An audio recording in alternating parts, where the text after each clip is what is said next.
어머니, 저 미연인데요.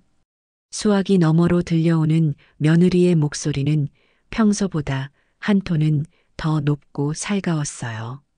시장 좌판에서 먼지떨이를 탁탁 털어내던 제 손이 순간 멈칫했습니다. 이런 식의 연락은 보통 무언가 부탁할 일이 있을 때의 전조였으니까요. 아니나 다를까 며느리는 꿀이라도 바른 듯한 목소리로 말을 이어갔습니다. 다름이 아니라 어머니, 제가 오늘 오후에 꼭 가야 할 곳이 생겨서요. 저희 민준이 잠깐만 봐주실 수 있으실까요? 웬일이냐, 어디 급한 데라도 가니? 제가 무심한 척 묻자 며느리는 기다렸다는 듯 과장된 한숨을 내쉬며 대답했어요. 아휴, 어머니. 제가 꾸준히 봉사하는 단체가 있잖아요. 희귀병 앓는 아이들 돕는 곳이요. 오늘 거기서 중요한 회의가 잡혔지 뭐예요. 후원금을 어떻게 더 효율적으로 쓸지, 또 어떤 아이들을 새로 도울지 결정하는 자리라 제가 꼭 참석해야만 해요. 희귀병 아이들, 봉사, 후원금. 참으로 선하고 아름다운 단어들의 조합이었습니다. 하지만 그 단어들이 유독 제 며느리 서미연의 입에서 나올 때면 저는 어딘가 모르게 마음이 불편해지곤 했어요. 마치 값비싼 비단 위에 서툰 솜씨로 술을 놓은 것처럼 어색하고 어울리지 않는다는 느낌을 지울 수 없었죠. 그래, 좋은 일 하는구나. 저는 애써 덤덤하게 대답했습니다. 속마음이야 어떻든 며느리가 내세운 명분은 차마 거절할 수 없는 것이었으니까요. 그럼요, 어머니. 세상에 아픈 아이들이 얼마나 많은데요. 저희 형편도 넉넉지 않지만 그래도 나눌 수 있는 건 나누고 살아야죠. 기태 씨도 제 뜻을 존중해주고요. 남편인 제 아들까지 끌어들이며 자신의 선행을 포장하는 솜씨는 참으로 능수능란했습니다. 저는 더는 말을 섞지 않고 알았다고 대답한 뒤 전화를 끊었어요. 땀 흘려 일하는 시장 바닥의 소음 속에서 며느리의 그 유난히 맑고 고상한 목소리만이 이질적으로 귓가를 맴도는 듯 했습니다. 오후 2시 약속 시간에 맞춰 아들 내외의 아파트에 도착하니 현관문 앞에서 아들 기태가 저를 맞았습니다. 엄마 오셨어요? 더운데 오시느라 고생 많으셨죠. 고생은 무슨. 그나저나 미연이는? 안 그래도 지금 막 나가려던 참이야. 여보, 어머니 오셨어. 아들이 거실을 향해 외치자 안방에서 며느리가 모습을 드러냈습니다. 그런데 그 차림새가 좀 이상했어요. 봉사 단체 회의에 간다는 사람치고는 너무 과하게 꾸민 모습이었죠. 하늘하늘한 원피스는 값비싸 보였고 머리는 미용실에서 막 손질한 듯 단정했습니다. 은은하게 풍기는 향수 냄새는 제 코를 자극했어요. 어머, 어머니. 와주셔서 정말 감사해요. 제가 정말 급한 회의만 아니면 이런 부탁 안 드리는 건데. 며느리는 제 손을 잡으며 호들갑을 떨었지만 그 눈은 제 얼굴이 아닌 아파트 현관 어딘가를 향해 있었어요. 우리 미연이 저렇게 착해서 어떡해. 자기 몸도 성치 않으면서 남 돕는 일에는 저렇게 발벗고 나서니. 당신은 정말 천사야. 아들 녀석은 팔불출처럼 자기 아내의 어깨를 감싸며 대견해 죽겠다는 표정을 지었습니다. 저는 그 광경을 말없이 지켜보았어요. 제 아들은 평생 착하고 성실하게만 살아온 아이였습니다. 그래서 사람을, 특히 자기가 사랑하는 아내를 의심할 줄을 몰랐죠. 며느리의 저 완벽한 연기 속에서 미세한 균열을 발견하는 것은 언제나 제 몫이었습니다. 그럼 어머니, 저 다녀올게요. 민준이 간식은 냉장고에 있고요. 저녁은 배달시켜 주셔도 돼요. 제가 저녁값은 따로 챙겨드릴게요. 됐다. 내가 알아서 할 테니 걱정 말고 다녀오너라. 네, 어머니. 그럼 민준아, 할머니 말씀 잘 듣고 있어. 엄마 금방 올게.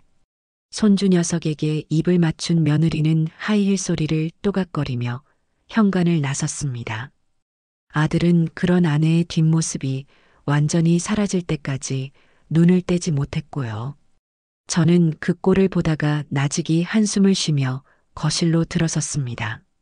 할머니, 방에서 장난감을 가지고 놀던 손주 민준이가 저를 발견하고는 와락 달려와 안겼습니다. 저는 그 조그만 몸을 끌어안고 등을 토닥여 주었어요. 이 귀한 내 새끼, 내 손주를 보고 있노라면 며느리에 대한 불편한 마음도 눈 녹듯 사라지곤 했습니다. 아들 녀석은 회사에서 급한 연락이 왔다며 금방 자리를 떴고 집에는 저와 민준이 단둘만 남게 되었어요.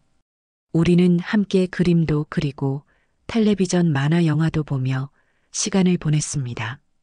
한참을 거실에서 깔깔거리며 놀던 민준이가 갑자기 재채기를 하기 시작했어요.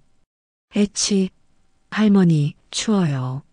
아들 내외는 더위를 유독 많이 타서 에어컨을 늘 춥다 싶을 정도로 세게 틀어놓는 버릇이 있었습니다.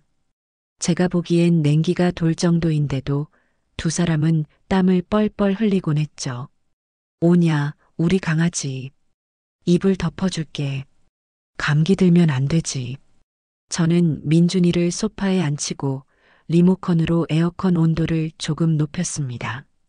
그리고 얇은 담요라도 하나 꺼내오려고 안방으로 들어섰어요. 아들 내외가 쓰는 안방은 언제나 그랬듯 모델하우스처럼 깔끔하게 정돈되어 있었습니다. 하지만 그 인공적인 깔끔함 속에는 사람 사는 온기 대신 서늘한 냉기만이 감돌았죠. 방 한쪽 벽면을 가득 채운 붙박이장을 열었습니다. 위 칸에는 계절 지난 옷들이, 아래 칸에는 부부의 옷가지들이 차곡차곡 걸려 있었어요. 이불은 맨 위 칸 구석에 넣어두었을 터였습니다. 저는 까치발을 하고 손을 뻗어 이불을 찾기 시작했어요.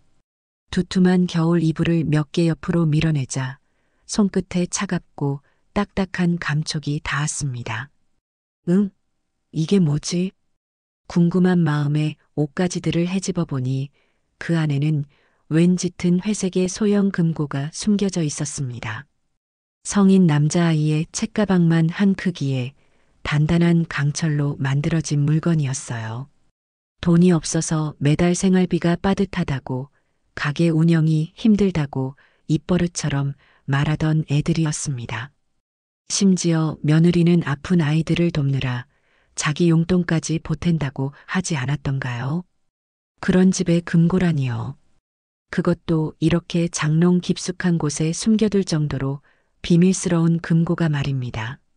심장이 이유 없이 쿵쾅거리기 시작했어요. 이건 그냥 지나칠 일이 아니라는 불길한 예감이 온몸을 휘감았습니다. 저는 잠시 망설였습니다. 남의 물건, 그것도 부부의 사적인 공간에 있는 물건을 함부로 건드려서는 안 된다는 이성과 저 금고 안에 아들의 인생을 뒤흔들 만한 무언가가 들어있을지도 모른다는 의심이 머릿속에서 치열하게 싸웠어요. 하지만 저는 박순희입니다. 평생 시장 바닥에서 닳고 다른 사람들을 상대하며 잔뼈가 굵은 사람이에요.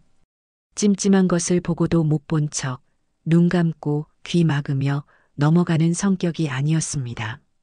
내 아들, 내 손주에게 해가 될 만한 일이라면 저는 지옥불에라도 뛰어들 각오가 되어 있는 어미이자 할미였어요. 그래, 확인해보자. 만약 별거 아니라면, 내가 오해한 거라면 조용히 다시 닫아두면 그만이야. 저는 금고를 조심스럽게 꺼내 바닥에 내려놓았습니다.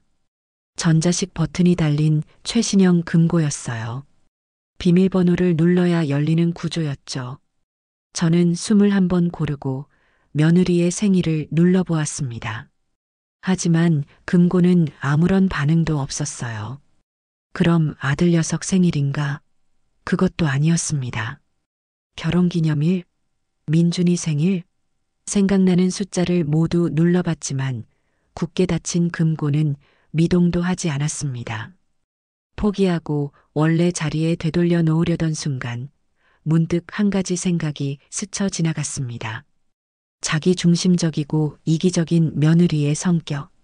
남편을 위하는 척하지만 교묘하게 자기 실속을 차리는 그 아이의 성격 말입니다. 그리고 늘 아내의 말이라면 껌뻑 죽는 순진하고 어리석은 내 아들. 설마. 저는 떨리는 손으로 다시 버튼을 눌렀습니다. 제 아들 김기태의 생일을 삑. 짧은 전자음과 함께 육중한 강철 문이 스르륵 열렸습니다. 심장이 멎는 것 같았어요. 제 예상이 맞았다는 안도감과 이제 곧 끔찍한 진실을 마주하게 될지도 모른다는 공포감이 동시에 밀려왔습니다. 저는 마른 침을 삼키고 천천히 금고 문을 활짝 열었습니다. 그리고 그 안을 들여다본 순간 저는 저도 모르게 비명을 삼키며 입을 틀어막고 말았습니다. 금고 안에는 명품 가방이나 보석 같은 것들은 없었어요. 대신 은행에서 막 찾아온 듯 띠지로 묶인 5만 원권 돈다발이 차곡차곡 쌓여 있었습니다. 어림잡아도 수천만 원은 좋게 넘어 보이는 거액의 현금이었습니다. 그리고 그 돈다발 옆에는 비닐 파일에 담긴 서류 뭉치가 놓여 있었어요. 손이 벌벌 떨리는 것을 애써 진정시키며 서류를 꺼내 들었습니다. 그건 투자 계약서였습니다. 하지만 제가 아는 일반적인 주식이나 펀드 계약서가 아니었어요. VIP 고객 전용 고수익 보장 상품, 월 20% 수익, 원금 300% 보장 같은 누가 봐도 허황되고 사기성 짙은 문구들이 화려한 글씨체로 인쇄되어 있었습니다. 계약서에 적힌 투자회사의 이름은 생전 처음 들어보는 곳이었고 계약자 이름란에는 선명하게 서미연 세 글자가 적혀 있었습니다. 아픈 아이들을 돕는다며 후원금 회의에 간다며 천사의 얼굴을 하고 집을 나선 며느리. 가게가 힘들어 돈이 없다며 한숨 쉬던 내 아들. 그리고 그 모든 거짓말 뒤에 숨겨져 있던 이 시커먼 돈다발과 사기 계약서. 모든 조각이 맞춰지는 순간 제 머릿속은 분노로 하얗게 타들어가는 듯 했습니다. 이것은 단순한 낭비나 사치가 아니었어요. 이것은 제 아들의 피땀 어린 돈을 어쩌면 제가 가게 차리라고 보태주었던 돈까지 전부 빼돌려버린 추악하고 계획적인 범죄였습니다. 저는 차갑게 식어가는 손으로 계약서를 꽉 움켜쥐고 잠시 숨을 고르며 주위를 살폈습니다. 거실에서 들려오는 텔레비전 만화 영화 소리와 민준이의 웃음소리가 아득하게 멀게만 느껴졌죠. 지금 이 안방에서 벌어지고 있는 일은 저 평화로운 소음과는 전혀 다른 차원의 현실이었습니다. 정신을 차려야 했습니다. 이대로 주저앉아 분노에만 떨고 있을 수는 없었어요. 저는 떨리는 손으로 제 휴대폰을 꺼내 들었습니다. 증거. 이 모든 추악한 진실을 만천하에 드러낼 확실한 증거가 필요했습니다. 저는 먼저 금고 전체의 모습을 사진으로 찍었습니다. 장롱의 어느 구석에 어떻게 숨겨져 있었는지를 보여주기 위함이었죠. 그러고 나서 금고 안에 차곡차곡 쌓인 5만 원권 돈다발을 여러 각도에서 촬영했습니다. 은행 띠지가 그대로 감겨있는 묶음도 있었고 아무렇게나 구겨 넣은 듯한 뭉치도 있었어요. 그 돈 한 장 한 장에 내 아들의 고단한 땀방울과 내 손주의 미래가 담겨 있다고 생각하니 심장이 다시금 서늘하게 조여왔습니다. 다음은 계약서였습니다. 저는 혹여나 그림자가 생길까, 글자가 흐릿하게 나올까 싶어 안방의 불을 모두 켜고 한 장 한 장 서류의 위쪽부터 아래쪽까지 꼼꼼하게 사진으로 남겼습니다. 주식회사 골드성, 처음 들어보는 회사 이름이었습니다. 하지만 그 이름 옆에 적힌 VIP 고객 전용, 월 20% 확정 수익 같은 문구들은 시장 바닥에서 평생을 보낸 제게도 그것이 무엇을 의미하는지 똑똑히 알려주고 있었죠. 세상에 공짜 점심은 없다는 것, 노력 없는 대가는 반드시 더 큰 비극을 불러온다는 것을 저는 몸으로 체득하며 살아왔습니다. 모든 증거를 휴대폰에 담고 나니 이제 이 물건들을 원래대로 되돌려 놓아야 했습니다. 며느리가 눈치채게 해서는 안 돼요. 저 교활한 아이가 증거를 인멸할 기회를 주어서는 절대로 안 됐습니다. 저는 사진을 찍기 전의 모습을 기억해내며 돈다발과 서류 뭉치를 원래의 순서대로 금고 안에 넣었어요. 금고 문을 닫고 아들의 생일을 다시 한번 눌러 잠갔습니다. 그리고는 숨겨져 있던 장롱 위칸, 겨울 이불 더미의 가장 깊숙한 곳으로 금고를 밀어 넣었죠. 모든 것을 완벽하게 원상복구하고 나자 온몸에 힘이 쭉 빠지면서 식은 땀이 흘렀습니다. 마치 엄청난 중노동이라도 마친 기분이었어요. 할머니, 뭐 하세요? 거실에서 민준이가 저를 부르는 소리가 들렸습니다. 저는 아무 일도 없었다는 듯 얼굴 근육을 애써 풀며 얇은 여름 이불 하나를 들고 안방을 나섰습니다. 우리 강아지 추웠구나. 할머니가 이불 찾느라 늦었네. 저는 민준이의 몸에 이불을 덮어주며 아이의 머리를 쓰다듬었습니다. 아이의 맑은 눈망울을 보자 죄책감과 슬픔이 동시에 밀려왔어요. 이 어린 것은 아무것도 모른 채 제 어미가 자신의 미래를 담보로 얼마나 끔찍한 일을 벌이고 있는지 까맣게 모르고 있었습니다. 제가 이 할미가 반드시 지켜줘야만 했습니다. 그로부터 1시간쯤 지났을까요? 현관 도어록이 해제되는 소리가 들리더니 며느리가 집으로 돌아왔습니다. 어머니, 저 왔어요. 민준아, 엄마 왔다. 며느리의 목소리는 나갈 때와 마찬가지로 밝고 경쾌했습니다. 하지만 저는 그 목소리 톤에 숨겨진 미세한 긴장감을 감지할 수 있었어요. 거실로 들어선 며느리는 제게 다가와 살갑게 굴었습니다. 아휴, 회의가 생각보다 길어졌지 뭐예요. 오늘 새로 돕기로 한 아이 사연이 너무 딱해서 다들 얼마나 울었는지 몰라요. 눈이 퉁퉁 부었죠? 며느리는 제게 자기 얼굴을 들이밀며 말했지만 그 눈은 건조하기 짝이 없었습니다. 저는 속으로 참으로 대단한 연기다라고 생각하며 겉으로는 걱정스러운 표정을 지어 보였어요. 고생이 많았다. 좋은 일 하려면 몸이 고단한 법이지. 그럼요, 어머니. 그래도 보람은 있어요. 제 작은 수고로 한 아이라도 더 웃을 수 있다면 그걸로 만족해야죠. 그렇게 말하는 녀석의 눈동자가 아주 짧은 순간 안방 문 쪽으로 향했다가 돌아오는 것을 저는 놓치지 않았습니다. 심장이 다시 쿵 하고 내려앉았어요. 저 아이는 지금 제 앞에서 성녀 연기를 펼치면서도 머릿속으로는 장롱 속 금고 생각뿐인 겁니다. 민준이는 할머니랑 잘 놀았어? 말썽 안 부렸고? 그럼요.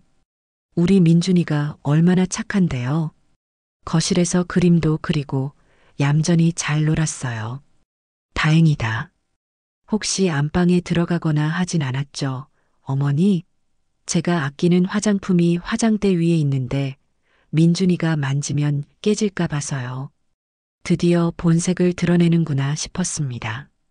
화장품은 핑계일 뿐 진짜 목적은 금고의 안위를 확인하고 싶은 것이겠죠. 저는 온화한 미소를 지으며 대답했습니다. 걱정 마라. 너희 방에는 들어가지도 않았다. 민준이랑 내내 거실에만 있었는걸. 애들은 한눈 팔면 사고치기 십상이잖니. 제 대답을 듣고 나서야 며느리의 어깨에서 힘이 살짝 빠지는 것이 보였습니다. 안도하는 기색이 역력했어요. 그 모습을 보니 분노를 넘어선 차가운 확신이 머릿속을 채웠습니다. 이제부터는 연기 대결이 될 것이었어요. 저 아이가 제 앞에서 완벽한 며느리를 연기하는 것처럼 저 또한 아무것도 모르는 순진한 시어머니를 연기해야만 했습니다. 어머니, 차라도 한 잔 드릴까요? 제가 오늘 회의에서 좋은 차를 선물 받았거든요. 그러냐? 그럼 한 잔 마셔볼까? 며느리가 주방에서 달그락거리며 찻잔을 준비하는 동안 저는 소파에 앉아 텔레비전을 켰습니다. 마침 저녁 종합 뉴스가 시작되고 있었어요. 앵커는 이런저런 사회 소식을 전하다가 최근 기승을 부리는 금융 사기에 대한 꼭지로 넘어갔습니다. 바로 이때다 싶었어요. 어머나 세상에. 저것 좀 봐라. 저는 텔레비전을 가리키며 일부러 큰 소리로 말했습니다. 며느리는 찻잔을 든 쟁반을 들고 거실로 나오다 말고 화면을 쳐다봤어요. 화면 속에서는 한 중년 여성이 땅을 치며 울고 있었습니다. 노후 자금을 투자 사기로 모두 날렸다는 내용이었죠. 요즘 저런 게 극성이라더니 정말 무서운 세상이야. 나처럼 나이 먹고 잘 모르는 사람들은 얼마나 당하기 쉽겠니? 제가 한탄하듯 말하자 며느리가 찻잔을 테이블에 내려놓으며 콧방귀를 뀌었습니다. 에이 어머니, 저런 건요. 욕심은 많은데 정보는 없는 사람들이나 당하는 거예요. 세상에 공짜가 어디 있다고 아무런 노력도 없이 고수익을 보장한다는 말을 믿어요? 다 어리석어서 그런 거죠. 그 말은 마치 날카로운 비수처럼 제 가슴에 날아와 박혔습니다. 금고 안에서 봤던 고수익 보장이라는 문구가 떠올랐기 때문이죠. 자기 자신에게 하는 소리라는 것을 저 아이는 알고 있을까요? 아니, 아마 모를 겁니다. 자신은 저 화면 속의 어리석은 사람들과는 질적으로 다른 정보가 있는 똑똑한 사람이라고 굳게 믿고 있을 테니까요. 그래도 그렇지. 사람을 속이는 놈들이 제일 나쁜 놈들이지. 물론 그 사람들이 나쁘죠. 하지만 당하는 사람도 문제가 있는 거예요, 어머니. 요즘 같은 세상에 자기 돈은 자기가 똑똑하게 지켜야 해요. 아무나 믿고 덥석 돈을 맡기니까 저런 일이 생기는 거 아니겠어요? 진짜 좋은 정보는요, 저렇게 뉴스에 나오는 게 아니라 소수의 사람들끼리만 아는 법이거든요. 며느리는 마치 자기가 세상의 모든 비밀을 아는 금융 전문가라도 되는 양 거들먹거리며 말했습니다. 그 오만하고 거침없는 태도 속에서 저는 확신했습니다. 저 아이는 이미 자기 자신에게 완벽하게 속아 넘어가 있다는 것을요. 자신이 벌이는 일이 얼마나 위험하고 어리석은 짓인지 전혀 인지하지 못하고 있었습니다. 그 무지한 자신감이 언젠가 저 아이의 발목을 잡게 될 가장 큰 아킬레스건이 될 것이었어요. 차 드세요, 어머니. 식겠어요. 며느리가 제게 찻잔을 내밀었습니다. 향긋한 차 향기가 코끝을 맴돌았지만 제 속은 이미 차갑게 식어 있었습니다. 저는 아무 말 없이 찻잔을 들어 한 모금 마셨습니다. 뜨거운 찬물이 식도를 타고 내려가는 동안 저는 조용히 결심했어요. 저 오만한 자신감의 성을 무너뜨리고 그 안에 갇혀 있는 내 아들과 손주를 구해내겠다고. 그리고 그 대가를 서미연이라는 저 며느리에게 반드시 치르게 하겠다고 말입니다. 찻잔을 내려놓는 제 손은 더 이상 떨리지 않았습니다. 사람들 앞에서는 티를 낼 수 없었습니다. 저는 평소와 다름없이 새벽에 일어나 시장으로 향했고 손님들을 맞으며 목청껏 외치고 흥정하며 하루를 보냈습니다. 제 좌판의 시끌벅적함과 활기 속에서만 저는 잠시나마 머릿속의 지옥을 잊을 수 있었어요. 그러나 그조차도 온전한 도피는 되지 못했습니다. 이대로는 안 됐습니다. 분노만으로 해결될 일은 아무것도 없었어요. 저는 며느리가 벌이고 있는 이 사기극의 전모를 더 정확하게 파악해야만 했습니다.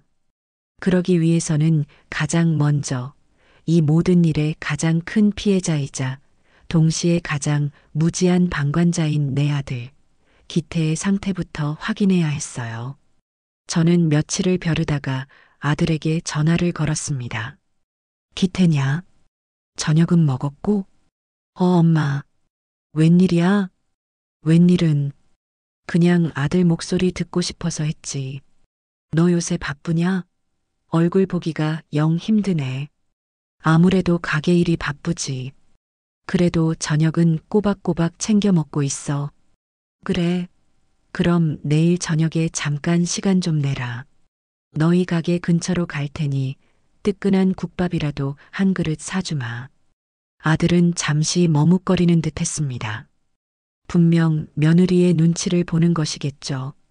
미연이한테는 내가 얘기해 놓을 테니 걱정 말고. 오랜만에 엄마랑 아들이랑 밥 한 끼 먹자는데 그것도 못하냐? 제가 단호하게 말하자 아들은 마지못해 알았다고 대답했습니다. 다음 날 저녁 저는 평소보다 조금 일찍 좌판을 정리하고 아들 가게 근처의 돼지국밥집으로 향했습니다. 약속 시간이 조금 지나자 피곤에 절은 얼굴의 아들이 식당으로 들어섰어요. 얼굴이 반쪽이 되어 있는 아들을 보니 속에서부터 천불이 났지만 저는 애써 미소를 지으며 아들을 맞았습니다. 어서 와라. 일이 많이 고단한가 보구나.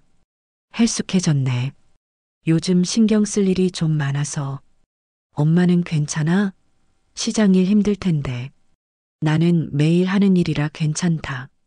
너나 잘 챙겨라. 우리는 마주 앉아 국밥을 시켰습니다.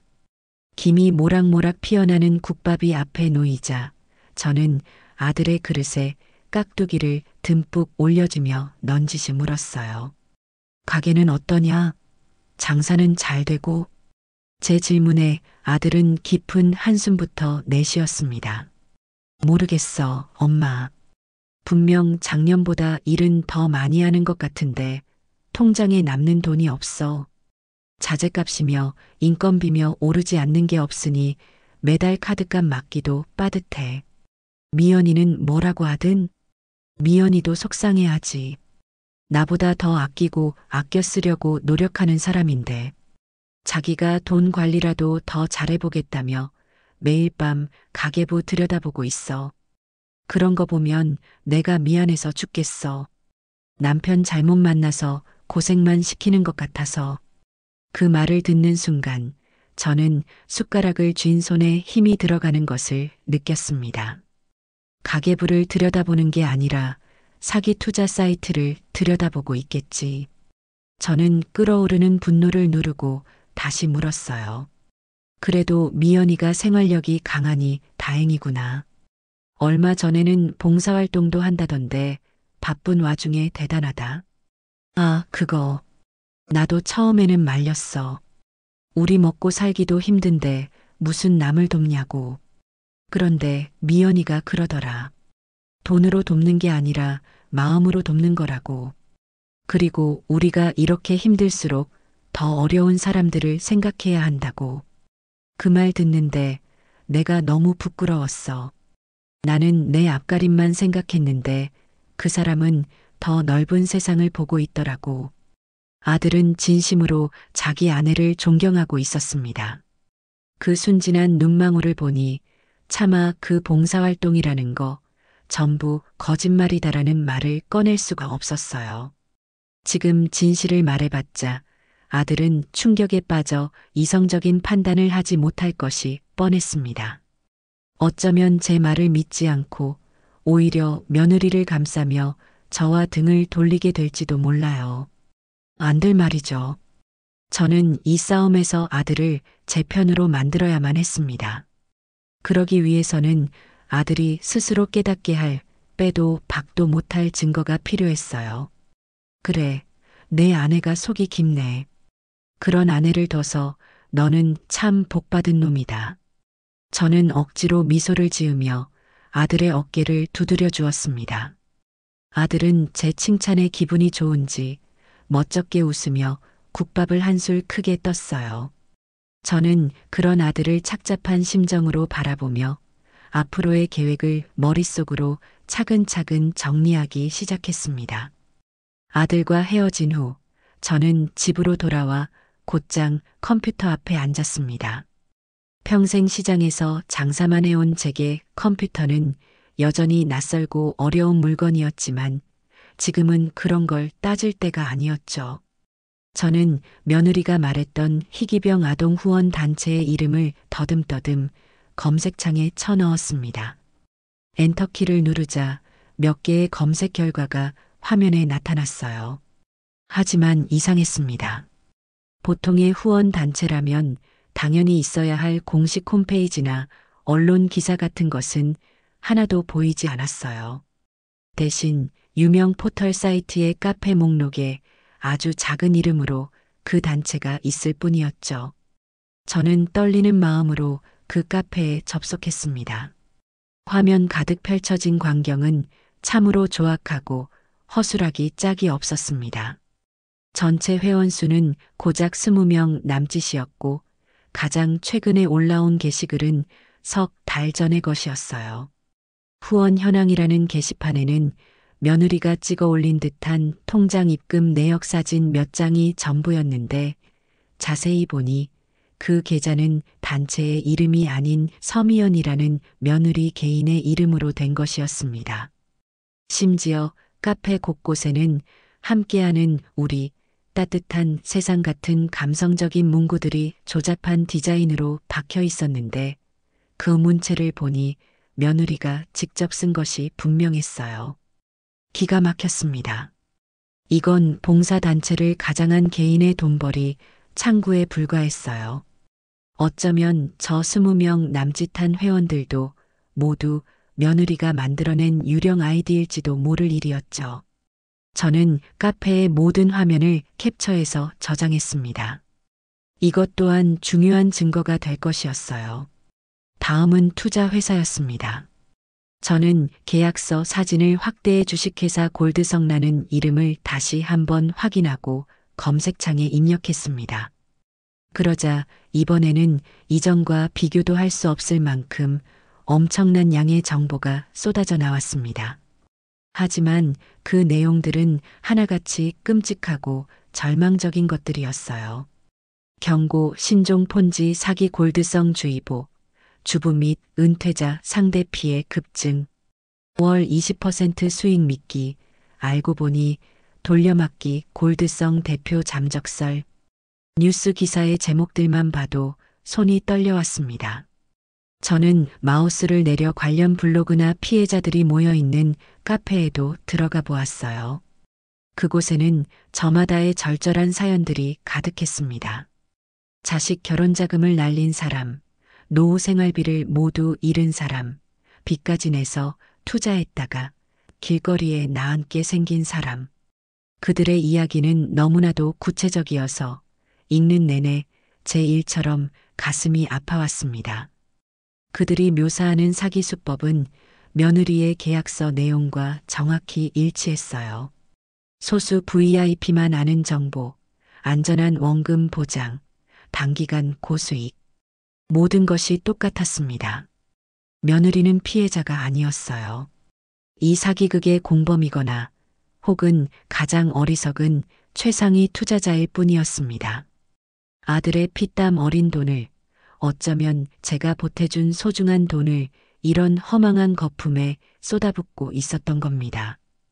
이 모든 사실을 알게 된 순간 슬픔이나 분노를 넘어선 차가운 결의가 제 온몸을 지배하기 시작했어요. 저는 컴퓨터 화면에 떠 있는 피해자들의 눈물 어린 호소문들을 오랫동안 바라보았습니다.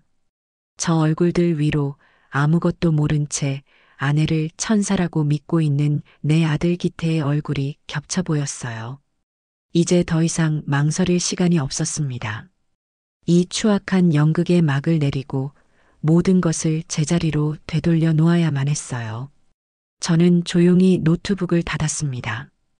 어둠이 내린 방 안에서 제 두 눈만이 차갑고 결연한 빛으로 이글거리고 있었습니다.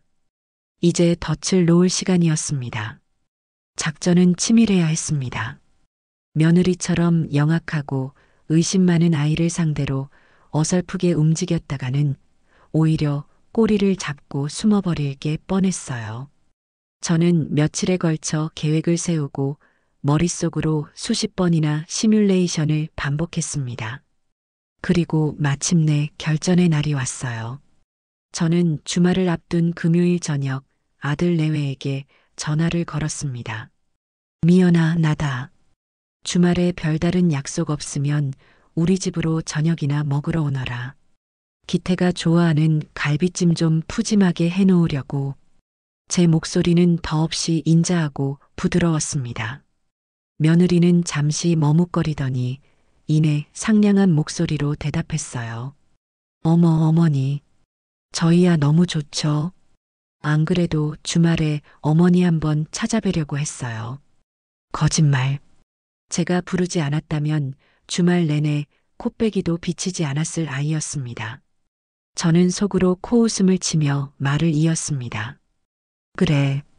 그럼 토요일 저녁 6시쯤 민준이 데리고 천천히 넘어오너라. 토요일 오후 저는 시장 일을 마치자마자 분주하게 저녁 식사를 준비했습니다. 아들이 좋아하는 소갈비를 푹 삶고 며느리가 좋아하는 잡채를 무치고 손주가 잘 먹는 생선전을 부쳤어요. 일부러 상다리가 휘어지게 차렸습니다. 따뜻하고 풍요로운 분위기, 의심의 여지라고는 찾아볼 수 없는 완벽한 가족 식사 자리를 만들어야 했으니까요. 약속한 시간이 되자 아들 내외가 민준이의 손을 잡고 집으로 들어섰습니다. 엄마, 우리 왔어. 와, 무슨 잔칫날이야? 맛있는 냄새가 진동을 하네. 어머니, 이렇게까지 안 하셔도 되는데. 저희 때문에 너무 고생하셨어요.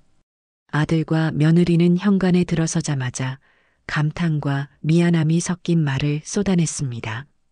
저는 사람 좋은 미소를 지으며 그들을 식탁으로 이끌었어요. 고생은 무슨.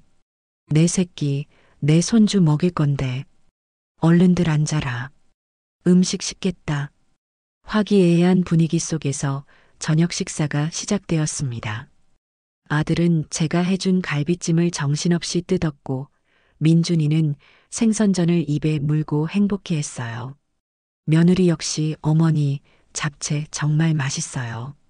비법이 뭐예요? 라며 연신 추임새를 넣었습니다. 모든 것이 완벽하게 평화로운 그림이었죠. 저는 그 평화로운 그림의 한가운데서 조용히 덫을 놓을 타이밍을 재고 있었습니다. 어느 정도 식사가 무르익었을 무렵 제가 깊은 한숨을 쉬며 입을 열었습니다. 아휴, 나도 이제 나이는 못 속이나 보다. 요즘 들어 부쩍 허리도 아프고 새벽에 일어나는 게 예전 같지가 않네. 제 말에 아들이 걱정스러운 얼굴로 저를 바라봤어요. 엄마, 그러니까 내가 그만하시라고 했잖아. 이제 시장 일 좀 줄이고 쉬엄쉬엄 하셔야지. 쉬고 싶다고 마음대로 되나? 내가 손 놓으면 당장 먹고 살 길이 막막한데. 제가 힘없는 목소리로 말하자 며느리의 눈이 미세하게 반짝이는 것을 포착했습니다. 드디어 미끼를 물기 시작한 것이었죠. 저는 결정타를 날리기로 했습니다. 그런데 얼마 전에 시장 동료인 영자 씨를 만났는데 그 집은 아들이 투자를 잘해서 노후 준비를 끝냈다더라. 무슨 정부에서 하는 안전한 채권 펀드인가 뭔가에 목돈을 넣어놨더니 매달 꼬박꼬박 이자가 나와서 시장 일 안 해도 먹고 살만하다고 어찌나 자랑을 하던지. 듣는데 얼마나 부럽던지 모르겠다. 저는 영자 씨라는 가상의 인물까지 만들어내며 제 처지를 한껏 불쌍하게 포장했습니다. 제 이야기가 끝나자마자 며느리가 기다렸다는 듯이 끼어들었습니다. 어머니, 채권 펀드요? 아휴, 그런 건 절대 하시면 안 돼요. 왜? 안전하고 좋다던데? 제가 순진하게 묻자 며느리가 전문가 행세를 하며 목소리를 높였습니다. 어머니, 그런 건 수익률이 얼마나 낮은데요? 물가 상승률 생각하면 사실상 돈을 까먹는 거나 마찬가지예요. 영자 아주머니는 금융을 잘 모르시니까 그런데 만족하시는 거고요. 그건 돈을 불리는 게 아니라 그냥 묵혀두는 거예요. 여보, 그래도 안전하잖아. 엄마 돈은 함부로 손 떼면 안 되지.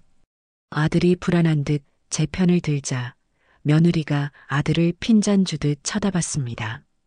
기태 씨, 당신은 가만히 좀 있어봐. 이건 당신 어머님 노후가 걸린 중요한 문제라고요. 제가 어머니를 위험한 길로 이끌겠어요? 다 어머니 편안하게 사시라고 드리는 말씀이지. 며느리는 순식간에 아들의 입을 막고 다시 제게로 몸을 돌려 목소리를 낮췄습니다.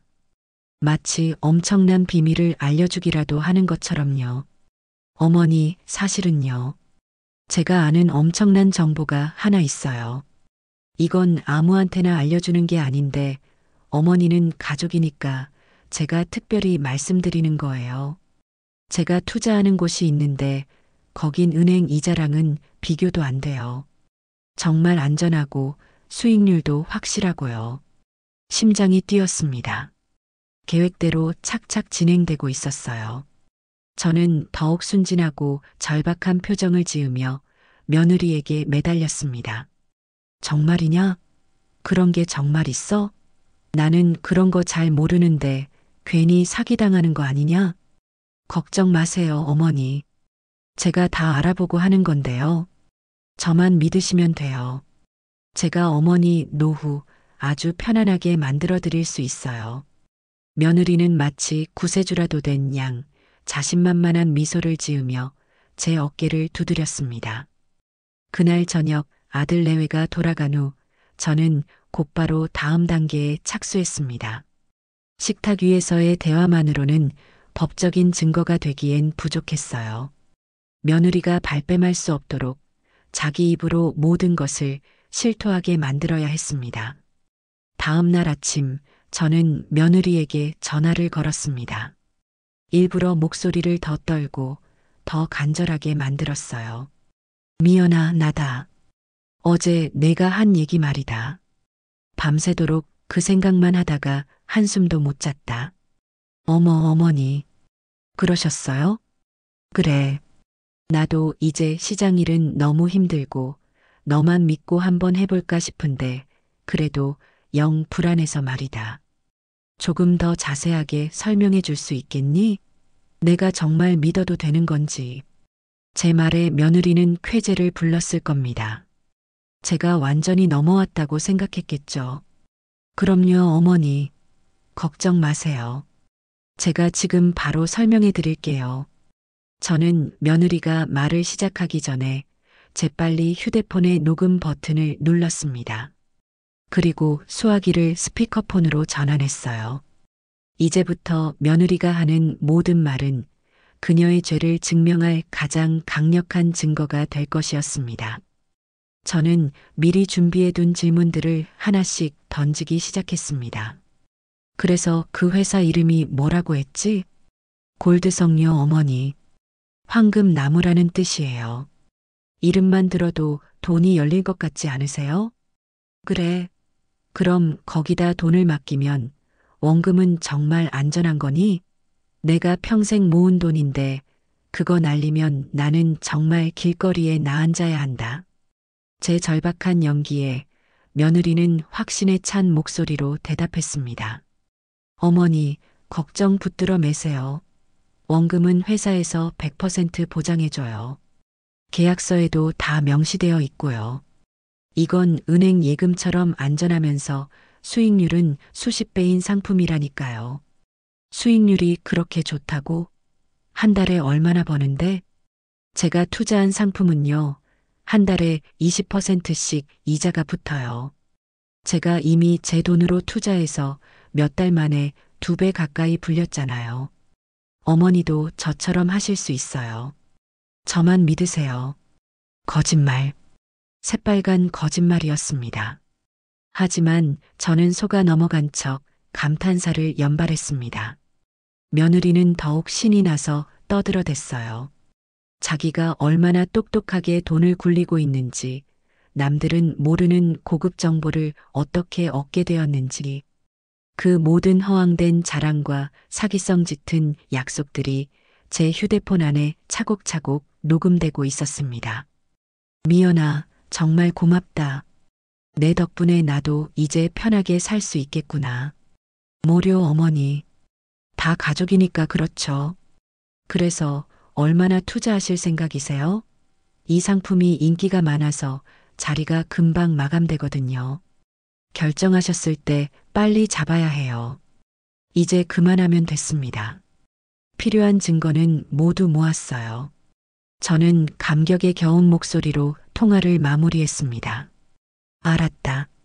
내가 오늘 내일 중으로 돈 정리해서 다시 연락하마. 전화를 끊자마자 저는 녹음 중지 버튼을 눌렀습니다. 며느리 통화 녹음이라고 저장된 파일을 확인하고 나서야 저는 참았던 숨을 길게 내쉴 수 있었어요. 온몸에 소름이 돋아 있었지만 마음은 이상할 정도로 차분했습니다. 덫은 완벽하게 놓였고 사냥감은 제 발로 덫안으로 걸어 들어와 자신의 모든 것을 드러냈습니다. 이제 남은 것은 하나, 이 덫을 거두어 올려 잔인한 사냥의 끝을 보여주는 것뿐이었습니다. 녹음 파일을 저장하고 난 뒤 제 마음속에서는 뜨거운 분노와 차가운 이성이 맹렬하게 싸우고 있었습니다. 당장이라도 아들 내외에게 달려가 모든 것을 까발리고 멱살이라도 잡고 싶은 심정과 이 싸움을 가장 확실하고 완벽하게 끝내기 위해서는 한 걸음 더 나아가야 한다는 계산에 팽팽하게 맞섰죠. 결국 승리한 것은 평생을 시장 바닥에서 다져온 제 차가운 이성이었습니다. 어설픈 감정 폭발은 상황을 불리하게 만들 뿐이라는 것을 저는 너무나도 잘 알고 있었어요. 저는 다음 날 시장에 나가는 대신 아침부터 분주하게 움직였습니다. 먼저 동네 사진관으로 향했어요. 휴대폰 속에 담긴 증거 사진들을 모두 인화하기 위해서였죠. 젊은 사진관 주인은 제 휴대폰을 건네받아 사진들을 확인하더니 의아한 표정으로 저를 쳐다봤습니다. 어르신, 이건 다 서류랑 돈 사진인데요. 이걸 다 인화하시게요? 그래. 가장 좋은 종이로 아주 선명하게 뽑아주게. 한 장도 빠짐없이. 제 단호한 태도에 주인은 더는 묻지 않고 기계를 조작하기 시작했습니다. 잠시 후 프린터에서는 며느리의 죄악이 담긴 증거들이 쨍한 색감의 사진으로 한 장씩 토해져 나왔습니다. 장롱 속 금고의 모습, 수북이 쌓인 돈다발, 그리고 주식회사 골드성의 사기 계약서까지. 저는 그 사진들을 한 장 한 장 확인하며 이것들이 곧 며느리의 목을 겨눌 날카로운 칼이 될 것이라 생각했습니다. 다음으로 향한 곳은 동네 문구점이었습니다. 저는 그곳에서 가장 큰 누런 서류 봉투를 하나 샀어요. 그리고 근처 PC방으로 들어가 전날 밤새도록 찾아낸 증거들을 인쇄했습니다. 며느리가 운영하던 유령 봉사 단체 카페의 화면 캡처, 골드성이 폰지 사기라는 것을 알리는 뉴스 기사들, 그리고 피해자들의 눈물 어린 호소문까지. 수십 장의 A4 용지를 출력하고 나니 손에 들린 종이 뭉치가 마치 며느리의 죄 목록처럼 묵직하게 느껴졌습니다. 저는 모든 증거물들을 서류 봉투 안에 차곡차곡 담았습니다. 이제 심판의 날을 위한 모든 준비는 끝났습니다. 그날 오후 저는 아들에게 전화를 걸었습니다. 일부러 평소보다 훨씬 낮고 무거운 목소리를 냈어요. 기태냐? 오늘 저녁 미연이 데리고 우리 집으로 좀 오너라. 엄마, 갑자기 무슨 일이야? 전화로 할 얘기 아니다. 너희 두 사람이 반드시 직접 보고 들어야 할 이야기가 있다. 민준이는 이웃집에 잠시만 맡기고 너희 둘만 와. 그리고 절대 늦지 마라. 제 목소리에 담긴 심상치 않은 기운을 아들도 느꼈을 겁니다. 아들은 불안한 목소리로 무슨 일인데 그래, 엄마. 혹시 어디 안 좋아? 라며 물었지만 저는 와서 보면 안다는 말만 남기고 전화를 끊었습니다. 불안과 초조함 속에서 저를 기다리게 하는 것, 그것이 제가 계획한 심판의 서막이었으니까요. 약속한 저녁 시간이 가까워오자 저는 집안을 정리하기 시작했습니다. 평소처럼 따뜻한 저녁 식사를 준비하는 대신 거실 테이블 위를 깨끗하게 치우고 차가운 녹차 2잔만 준비해 놓았어요. 그리고 증거가 담긴 누런 서류 봉투를 테이블의 정중앙 마치 재판장의 판결문처럼 위압적으로 놓아두었습니다. 집안의 모든 불을 환하게 켜고 저는 소파 깊숙이 몸을 묻고 조용히 그들을 기다렸습니다. 제 집, 제 영역 안에서 저는 오늘 이 재판의 판사가 될 것이었습니다. 얼마 지나지 않아 현관문 비밀번호를 누르는 소리가 들리고 아들과 며느리가 안으로 들어섰습니다. 아들 기태의 얼굴에는 걱정과 불안이 가득했고 며느리 서미연의 얼굴에는 호기심과 경계심이 교묘하게 뒤섞여 있었어요. 아마 자기가 권유한 투자에 제가 넘어가 제 쌈짓돈을 넘겨주려는 자리라고 생각했을지도 모를 일입니다. 어머니, 오라셔서 왔는데 무슨 일 있으세요? 표정이 왜 이렇게 안 좋으세요? 며느리가 특유의 가식적인 미소를 지으며 제게 다가왔습니다. 저는 아무런 대답도 하지 않고 턱짓으로 맞은편 소파를 가리켰어요. 우선 앉아라. 제 싸늘한 태도에 며느리의 얼굴에서 미소가 살짝 굳었습니다. 두 사람은 마지못해 제 맞은편 소파에 나란히 앉았어요. 거실에는 어색하고 무거운 침묵이 흘렀습니다. 아들은 안절부절 못하며 제 눈치를 살폈고 며느리는 테이블 위에 놓인 누런 서류 봉투를 곁눈질하며 속으로 무슨 생각을 하는지 표정이 복잡하게 변하고 있었죠. 저는 그 숨막히는 침묵을 충분히 즐긴 뒤 드디어 입을 열었습니다. 제 첫 번째 공격 목표는 며느리의 가장 견고한 방패이자 가장 위선적인 무기인 봉사활동이었습니다. 미연아. 제가 나직이 부르자 며느리가 화들짝 놀라며 저를 바라봤습니다. 네, 어머니. 나는 내가 참 대단하다고 생각했다. 그 어려운 살림에도 아픈 아이들을 돕겠다고 발벗고 나서는 걸 보면서 말이다. 그래서 말인데 내가 돕고 있다는 그 아이들 이야기가 좀 듣고 싶구나. 얼마나 마음 아픈 사연들이 있기에 우리 미연이가 저렇게까지 애를 쓰는지 이 시어미도 좀 알아야 하지 않겠니? 제 질문에 며느리는 순간 당황한 기색을 보였지만 이내 표정을 바꾸고 슬픈 얼굴을 만들어냈습니다. 어머니, 그 아이들 사연은 말로 다 못해요. 부모도 없이 병마랑 싸우는 아이도 있고 비싼 약값이 없어서 하루하루 고통 속에서 죽어가는 아이도 있어요. 그런 아이들 생각하면 저희가 겪는 어려움은 아무것도 아니더라고요. 참으로 유창한 거짓말이었습니다. 저는 그 위선적인 연극을 끝까지 보기로 마음먹었어요. 그래, 구체적으로 어떤 병을 앓는 아이들인데 이름이라도 알면 내가 절에 가서 기도라도 해주고 싶구나. 아, 그건 개인정보라서요, 어머니. 저희가 함부로 말할 수가 없어요. 아이들 부모님들이 싫어하세요. 그래. 그럼 내가 운영한다는 그 봉사단체는 어떤 곳이냐? 나도 적은 돈이나마 보태고 싶은데 믿을 만한 곳인지 알아야 하지 않겠어? 제 집요한 질문에 며느리의 이마에 식은땀이 배어 나오기 시작했습니다. 바로 그때 저는 테이블 위에 놓인 서류 봉투에서 가장 위에 있던 증거물, 유령봉사단체 카페를 캡처한 종이들을 꺼내 며느리 앞으로 밀어 놓았습니다. 너가 말하는 단체가 혹시 여기니?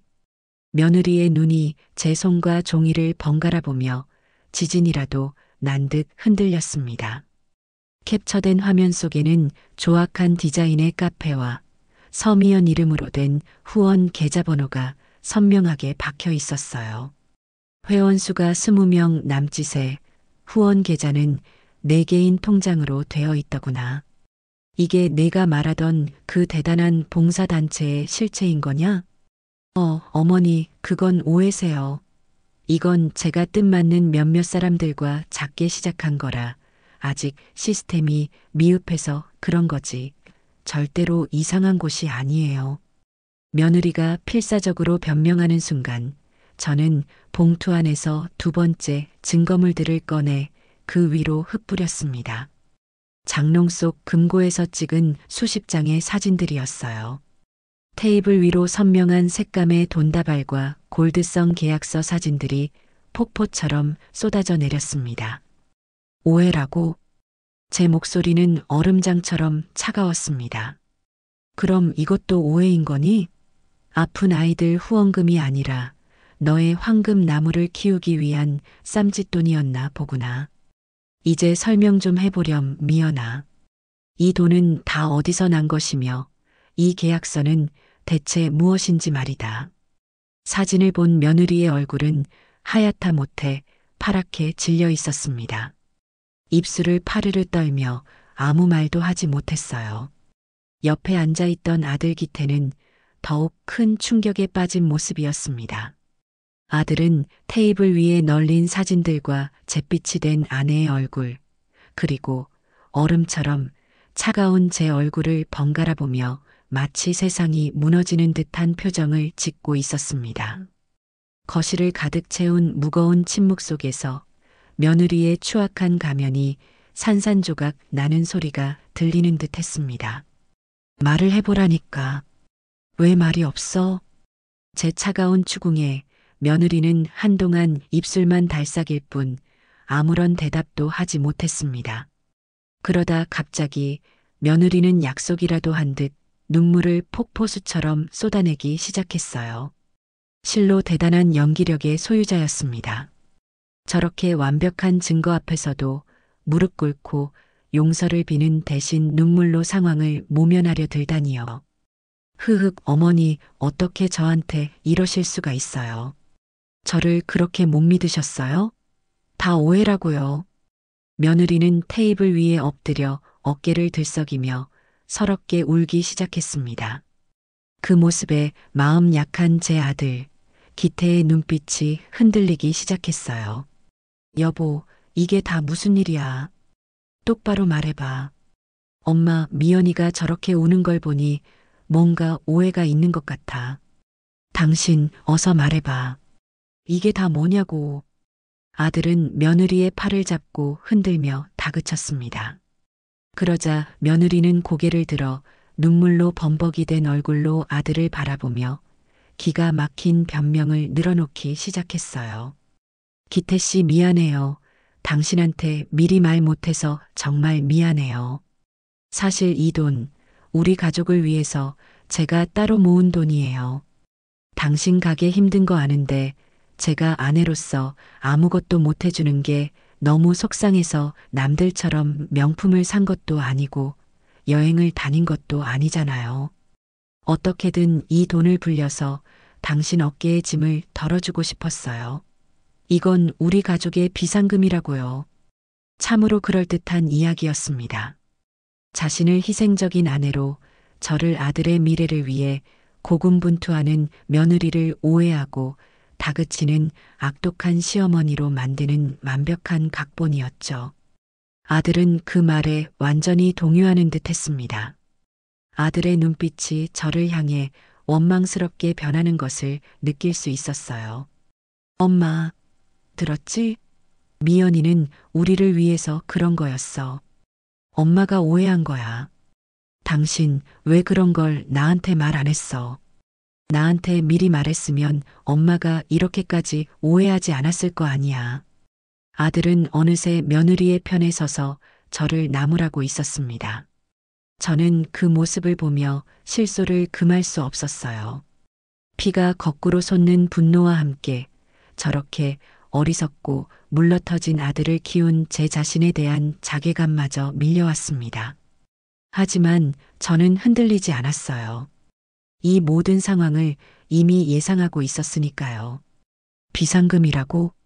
저는 차갑게 되물었습니다. 그래, 내 말이 맞다고 치자. 가게가 힘드니 아내로서 어떻게든 돈을 불려보고 싶었다. 참으로 갸륵한 마음이다. 그런데 그 갸륵한 마음으로 너는 너의 시어미가 평생 모은 쌈짓돈까지 노렸더구나. 제 말에 며느리의 울음소리가 순간 멎었습니다. 네, 그게 무슨 말씀이세요, 어머니? 무슨 말이냐고? 그래, 내가 똑똑히 들려주마.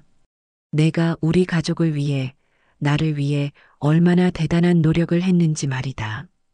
저는 품속에서 휴대폰을 꺼내 들었습니다. 그리고 미리 준비해둔 녹음 파일을 찾아 재생 버튼을 눌렀어요. 거실에는 며느리와 저의 목소리가 생생하게 울려 퍼지기 시작했습니다. 어머니, 그런 건 수익률도 낮고 위험해요. 제가 아는 확실한 정보가 있는데 저한테 맡기시면 1년 안에 2배로 불려드릴게요. 정말이냐? 그런 게 정말 있어? 나는 그런 거 잘 모르는데 괜히 사기당하는 거 아니냐? 어머니, 걱정 붙들어 매세요. 원금은 회사에서 100% 보장해줘요. 계약서에도 다 명시되어 있고요. 제가 이미 제 돈으로 투자해서 몇 달 만에 2배 가까이 불렸잖아요. 그래서 얼마나 투자하실 생각이세요? 이 상품이 인기가 많아서 자리가 금방 마감되거든요. 녹음된 대화가 한마디 한마디 이어질 때마다 며느리의 얼굴은 하얗게, 아들의 얼굴은 시뻘겋게 변해갔습니다. 특히 자신의 목소리로 원금 100% 보장을 운운하며 제게 투자를 종용하는 대목이 흘러나올 때 며느리는 거의 실신할 것 같은 표정을 지었어요. 길고 긴 녹음이 마침내 끝났습니다. 거실에는 다시 한번 숨막히는 침묵이 내려앉았어요. 하지만 이번의 침묵은 이전과는 그 무게가 달랐습니다. 그것은 폭풍전야의 고요함이었죠. 이것도 우리 가족을 위한 것이었니? 아들 기태가 얼어붙을 듯 차가운 목소리로 물었습니다. 그 목소리는 너무나도 낮고 조용해서 오히려 더 무섭게 들렸어요. 나를 속이고 내 돈을 빼돌린 것도 모자라서 이제는 우리 엄마의 전 재산까지 노렸어? 그것도 아픈 아이들을 팔아가면서 그렇게 선한 얼굴을 하고서? 기태 씨, 그건 정말 오해야. 나는 그냥 어머니를 도와드리려고. 닥쳐. 아들이 버럭 소리를 질렀습니다. 제가 평생 한 번도 들어본 적 없는 짐승의 포효와도 같은 소리였어요. 어떻게 내가 나한테 이럴 수가 있어. 내가 너를 얼마나 믿었는데. 내가 아끼고 아껴 쓴다고 해서 나는 더 허리띠를 졸라맸어. 내가 아픈 아이들 돕는다고 해서 나는 내 아내가 천사라고 믿었어. 그런데 그 모든 게 거짓말이었어? 대답해, 서미연. 대답하라고. 아들은 자리에서 벌떡 일어나 며느리의 어깨를 잡고 미친 듯이 흔들었습니다. 그 눈에서는 배신감으로 인한 분노의 눈물이 흐르고 있었어요. 며느리는 더 이상 아무런 변명도 하지 못하고 그저 고개를 숙인 채 아이처럼 울기만 했습니다. 그 광경을 지켜보는 제 마음은 찢어질 듯이 아팠습니다. 아들의 저 처절한 절규는 결국 제게 하는 원망처럼 들렸기 때문이죠. 왜 이런 여자를 며느리로 들였냐고, 왜 진작 자신에게 알려주지 않았냐고 온몸으로 저를 원망하고 있었습니다. 하지만 저는 아무 말도 할 수 없었어요. 이 폭풍은 제 아들이 스스로 이겨내야만 하는 시련이었으니까요. 어리석음의 대가가 얼마나 혹독한지를 깨닫고 자신의 삶과 가정을 지키기 위해 단단해져야만 하는 통과이래였습니다. 한참 동안이나 집안을 뒤흔들던 아들의 분노가 서서히 잦아들었습니다. 아들은 거칠게 숨을 몰아쉬며 며느리를 놓아주었어요. 그리고는 저를 한 번, 그리고 망연자실하게 앉아있는 며느리를 한 번 쳐다보더니 마침내 떨리는 손으로 자기 아내를 가리켰습니다. 그 입에서 나온 한마디는 그들의 관계에 내려진 사망 선고와도 같았습니다. 거짓말쟁이. 그날 밤 제 집 거실에서는 한 남자의 세상이 무너져 내리고 있었습니다. 아들의 마지막 한마디는 비수처럼 거실의 공기를 갈랐습니다. 그 말을 끝으로 아들은 더 이상 아무 말도 하지 않았어요. 그저 텅 빈 눈으로 허공을 응시할 뿐이었죠. 마치 영혼이라도 빠져나간 사람처럼 보였습니다. 그에 반해 며느리의 울음소리는 더욱 격해졌습니다. 이제는 동정심을 유발하기 위한 연기가 아닌 모든 것이 끝났다는 것을 직감한 자의 절망적인 통곡이었어요. 궁지에 몰린 쥐는 고양이를 문다고 했던가요? 모든 변명과 눈물이 소용없다는 것을 깨달은 며느리는 마지막 발악과도 같은 행동을 하기 시작했습니다. 떨리는 손으로 자신의 핸드백을 뒤져 휴대폰을 꺼내 든 것이었죠. 그리고는 익숙하게 번호를 눌러 누군가에게 전화를 걸었습니다. 저는 그 상대가 누구일지 즉시 알아차릴 수 있었어요. 엄마 아빠 빨리 우리 집으로 좀 와줘. 시어머니랑 기태 씨가 나 괴롭혀. 나 좀 살려줘 엄마. 며느리는 온갖 과장을 섞어가며 자신을 세상에서 가장 비참한 피해자인 양 꾸며대고 있었습니다. 수화기 너머로 당황한 안사돈의 목소리가 새어나왔어요. 며느리는 횡설수설하며 울부짖다가 전화를 끊었습니다. 그리고는 이제 구원군이 올 것이라는 생각에 조금은 안도하는 듯한 표정을 지으며 저와 아들을 노려봤어요. 저는 그 꼴을 가만히 지켜보았습니다. 오히려 잘된 일이라고 생각했죠. 어차피 한 번은 매듭을 지어야 할 문제였습니다. 며느리를 저렇게 만든 데에는 그 부모의 책임도 분명 있을 것이라 짐작했으니까요. 이왕 이렇게 된 것, 이 추악한 연극에 관련된 모든 배우를 한 무대 위에 올려놓고 끝장을 보기로 마음먹었습니다. 그로부터 20분쯤 지났을까요? 밖이 소란스러워지더니 다급하게 현관문을 두드리는 소리가 들렸습니다. 아들이 멍하니 앉아있자 제가 직접 현관으로 나가 문을 열어주었어요. 문 밖에는 잔뜩 상기된 얼굴의 안사돈 내외가 서 있었습니다. 사부인, 이게 대체 무슨 일입니까? 안사돈, 즉 며느리의 아버지가 대뜸 제게 소리를 질렀습니다. 그 옆에 있던 안사돈네 역시 금방이라도 저를 잡아먹을 듯한 기세로 노려보고 있었고요. 우선 들어와서 이야기하시죠. 저는 태연하게 그들을 집 안으로 들였습니다. 안사돈네는 거실로 들어서자마자 울고 있는 자기 딸에게 달려가 부둥켜 안았습니다. 아이고, 내 새끼. 이게 무슨 꼴이야. 누가 우리 딸을 이렇게 만들었어. 여보, 괜찮아? 응? 누가 때리기라도 한 거야? 그들은 테이블 위에 널린 증거 사진들과 넋이 나간 제 아들은 안중에도 없는 듯 오로지 자기 딸의 안위만을 챙기기에 바빴습니다. 한바탕 모성애와 부성애가 넘치는 상봉 연극이 끝나고 나서야 안사돈이 매서운 눈으로 저를 돌아보며 따지기 시작했어요. 사부인, 제가 지금 사돈댁에 따지러 온 건 아닙니다만 이건 너무하신 것 아닙니까? 아무리 부부 싸움을 해도 그렇지 어떻게 어른이 중간에서 애를 이렇게 몰아붙일 수가 있습니까? 우리 미연이가 뭘 그렇게 잘못했는데요? 안사돈의 말에 저는 실소를 금할 수 없었습니다. 뭘 잘못했는지 아직 모르시겠습니까? 알고 싶지도 않습니다. 제가 아는 건 지금 제 딸이 여기서 억울한 누명을 쓰고 눈물을 흘리고 있다는 사실뿐입니다. 설령 우리 미연이가 살림에 좀 보탬이 되어볼까 싶어서 돈을 좀 굴리다가 실수를 했다고 칩시다. 요즘 세상에 투자 한 번 안 해본 사람이 어디 있습니까? 그걸 가지고 사람을 이렇게 도둑 취급하고 죄인 만들어서야 되겠냐는 말입니다. 참으로 그 부모의 그 딸이었습니다. 사태의 본질은 보려고 하지 않고 무조건 자기 자식의 입장에서만 생각하고 감싸고 도는 저 뻔뻔함. 저는 더 이상 그들과 말을 섞을 필요가 없다고 판단했어요. 100마디 말보다 한 번의 증거가 더 확실한 법이니까요. 저는 아무 말 없이 테이블 위에 놓여 있던 제 휴대폰을 집어들었습니다. 그리고 조금 전과 마찬가지로 녹음 파일을 재생시켰어요.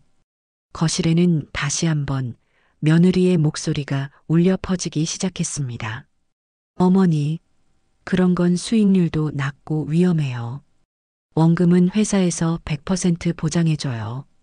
제가 이미 제 돈으로 투자해서 몇 달 만에 2배 가까이 불렸잖아요.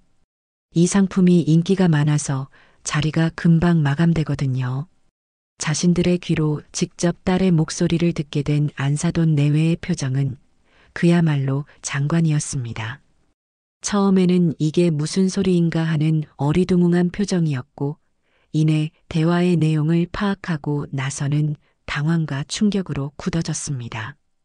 특히 제게 원금 보장을 운운하며 투자를 종용하는 대목에서는 두 사람 모두 입을 떡 벌린 채 아무 말도 하지 못했어요.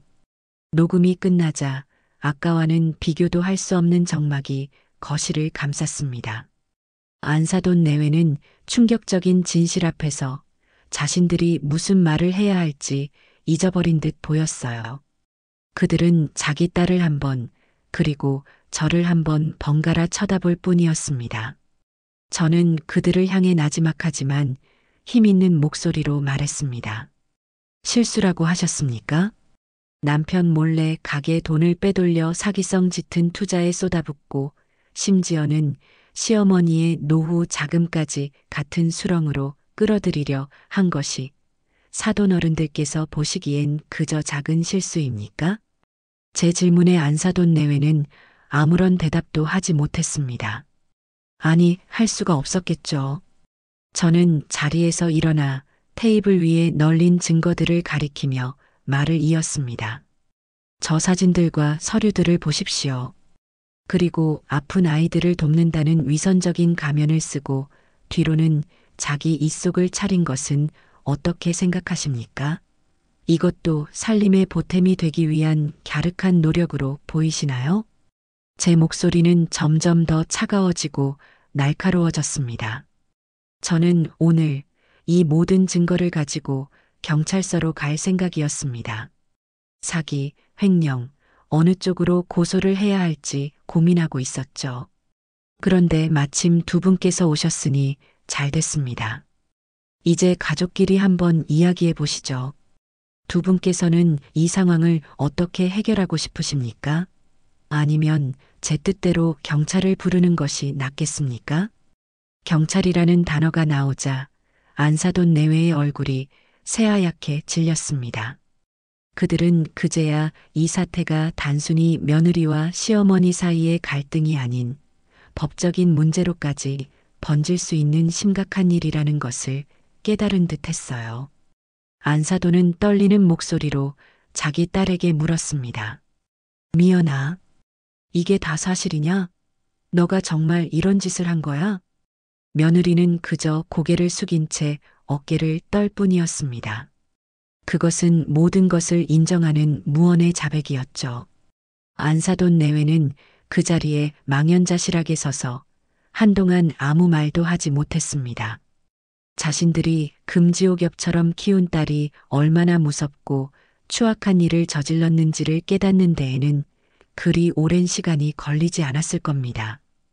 조금 전까지 기세등등하게 저를 몰아붙이던 그들의 모습은 온데간데 없이 사라졌어요. 제 마지막 말이 경찰서로 가겠다는 그 선언이 안사돈 내외의 마지막 자존심마저 산산조각 내버린 듯 했어요. 그들은 더 이상 저를 똑바로 쳐다보지 못하고 그저 고개를 숙인 채 어쩔 줄 몰라 했습니다. 안사돈은 계속해서 마른 손으로 자기 딸의 등을 쓸어내리고 있었지만 그 손길에는 더 이상 맹목적인 감싸기가 아닌 참담함과 원망이 뒤섞여 있었죠. 사부인 제발 한 번만 용서해 주십시오. 저희가 다 갚겠습니다. 우리 미연이가 빼돌린 돈, 저희가 어떻게든 마련해서 다 갚아드리겠습니다. 제발 경찰서 같은 곳은 아이 인생 망치는 일은. 안사돈이 거의 빌다시피 애원하기 시작했습니다. 그 옆에 있던 며느리의 아버지 역시 조금 전까지 저를 잡아먹을 듯이 쏘아붙이던 기세는 온데간데 없이 늙고 지친 얼굴로 고개를 조아렸어요. 다 제 잘못입니다. 제가 딸 자식을 잘못 키웠습니다. 사부인께서 노여움을 푸시고 저희에게 빚을 갚을 기회를 주십시오. 저는 아무 말 없이 그들을 지켜보았습니다. 이 모든 것이 진심 어린 반성에서 나온 것이 아님을 잘 알고 있었기 때문이죠. 그들은 그저 자기 딸이 범죄자가 되는 것, 가문에 빨간 줄이 그어지는 것만을 두려워하고 있었습니다. 그 순간이었어요. 제 주머니 속에서, 그리고 아들 기태의 주머니 속에서 동시에 윙하고 휴대폰이 울렸습니다. 중요한 뉴스 속보가 있을 때 울리는 알림음이었어요. 저는 무심코 주머니에서 휴대폰을 꺼내 화면을 확인했습니다. 그리고 화면에 뜬 한 줄의 문장을 보는 순간 제 입가에 차가운 미소가 번지는 것을 막을 수 없었습니다. 하늘도 아직은 제 편인 모양이었어요. 저는 자리에서 일어나 휴대폰 화면이 모두에게 보이도록 들어 올리며 그 문장을 천천히 그리고 아주 정확한 발음으로 읽어내려가기 시작했습니다. 속보입니다. 월 20% 수익 보장을 미끼로 수백억 원대 투자금을 가로챈 주식회사 골드성 대표 이모 씨 해외 도주 직전 공항에서 긴급 체포. 경찰, 회사 자산 동결 조치. 투자금 전액 회수 사실상 불가능할 전망. 제 목소리가 거실을 울리는 동안 그 누구도 숨을 쉬지 않는 것 같았습니다. 제가 마지막 단어인 전망을 내뱉었을 때 며느리 서미연의 입에서 인간의 것이라고는 믿기 힘든 기괴한 비명이 터져 나왔습니다. 아, 그것은 단순히 돈을 잃었다는 절규가 아니었어요. 자신의 모든 욕망, 모든 계획, 모든 거짓말이 한순간에 물거품이 되어 사라져버린 데서 오는 영혼의 파괴와도 같은 소리였습니다. 며느리는 머리를 쥐어뜯으며 바닥에 쓰러져 발버둥 치기 시작했어요. 아니야, 아닐 거야. 거짓말이야. 이럴 리가 없어. 안사돈 내외 역시 망연자실한 표정으로 그 자리에 얼어붙었습니다. 이제 상황은 단순히 아들 가게의 돈을 메우는 수준을 넘어섰어요. 며느리가 쏟아부은 그 거액의 돈이 공중에서 완벽하게 증발해버렸다는 것을 의미했으니까요. 그들이 짊어져야 할 빚의 무게가 상상할 수 없을 정도로 불어난 것이었습니다. 그 아비규환과도 같은 소란 속에서 미동도 하지 않고 있던 단 한 사람, 바로 제 아들 기태가 천천히 자리에서 일어났습니다. 며칠 밤낮을 고뇌하고 분노하며 지새운 아들의 얼굴에는 이제 더 이상 슬픔이나 분노의 감정이 남아있지 않았어요. 그 자리에는 모든 것을 체념한 듯한 그러나 강철처럼 단단하고 차가운 결의만이 자리 잡고 있었습니다. 아들은 바닥에서 발작하듯 울부짖는 자기 아내에게로 천천히 걸어갔습니다.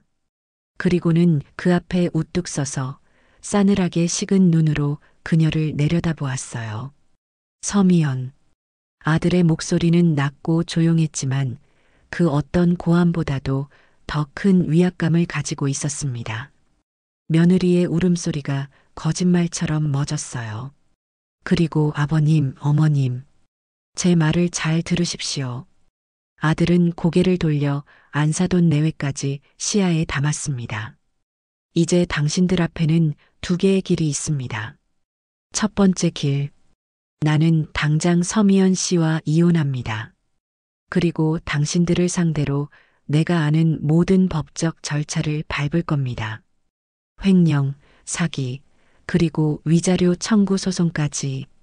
나는 내 아들 민준이를 당신 같은 여자 밑에서 단 하루도 더 자라게 할 수 없습니다. 친권, 양육권 모두 내가 가져올 겁니다. 당신들이 내 돈을 갚든 갚지 못하든 나는 당신들의 인생을 지옥으로 만들 겁니다. 아들의 목소리에는 한치의 망설임도 없었습니다. 안사돈 내외의 얼굴은 공포로 새하얗게 질려갔어요. 두 번째 길. 아들은 잠시 말을 멈추고 숨을 골랐습니다. 당신들은 당신들의 딸이 내 통장에서 빼돌린 돈을 단 한 푼도 빠짐없이 모두 갚아야 합니다. 당신들이 잃어버린 투자금이 아니라 내 통장에서 사라진 첫 번째 돈부터 마지막 돈까지 그 원금 전부를 말입니다. 당신들의 차를 팔든 집을 담보로 잡든 무슨 수를 써서라도 돈을 마련하십시오. 기한은 한 달을 주겠습니다. 만약 약속을 지킨다면 이혼은 민준이를 봐서라도 다시 한번 생각해 보겠습니다.